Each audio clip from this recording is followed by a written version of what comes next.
కేంద్ర రక్షణ సహాయ మంత్రి సంజయ్ సేత్ ప్రయాణిస్తున్న విమానానికి వాతావరణం అనుకూలించకపోవడంతో ముందు జాగ్రత్తగా విమానాన్ని హైదరాబాద్కు దారి మళ్లించారు. నౌకాదళం హైడ్రోగ్రాఫిక్ సర్వేల కోసం ఉద్దేశించిన ఐఎన్ఎస్ నిర్దేశక్ నౌకను విశాఖ నేవల్ డాక్యార్డ్లో ఉదయం జరగనున్న కార్యక్రమానికి బయలుదేరగా విమానంలో సాంకేతిక లోపం ఏర్పడటంతో విమానాన్ని దారి మళ్లించడంతో కార్యక్రమాన్ని వాయిదా వేశారు. కోల్కతాలోని GRSEలో దేశీయంగా 80% పరికరాలతో ఐఎన్ఎస్ నిర్దేశక్ నౌక నిర్మాణం జరిగింది. 110 మీటర్ల పొడవు, 3800 టన్నుల బరువైన ఈ నౌకను 2 ఇంజిన్లతో రూపకల్పన చేశారు. అత్యాధునిక హైడ్రోగ్రాఫిక్, ఓషనోగ్రాఫిక్ సర్వే పరికరాలతో ఈ నిర్దేశక్ను తీర్చిదిద్దారు. హైడ్రోగ్రాఫిక్ సర్వేలకు సంబంధించిన రెండో నౌక ఇదే కావటం గమనార్హం.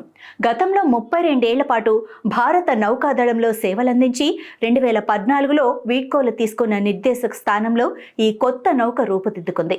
25 రోజుల పాటు నిరంతరాయంగా 18 నాట్ల గరిష్ట వేగంతో ప్రయాణించడం ఈ నౌక ప్రత్యేకత అని నౌక అధికారులు తెలిపారు.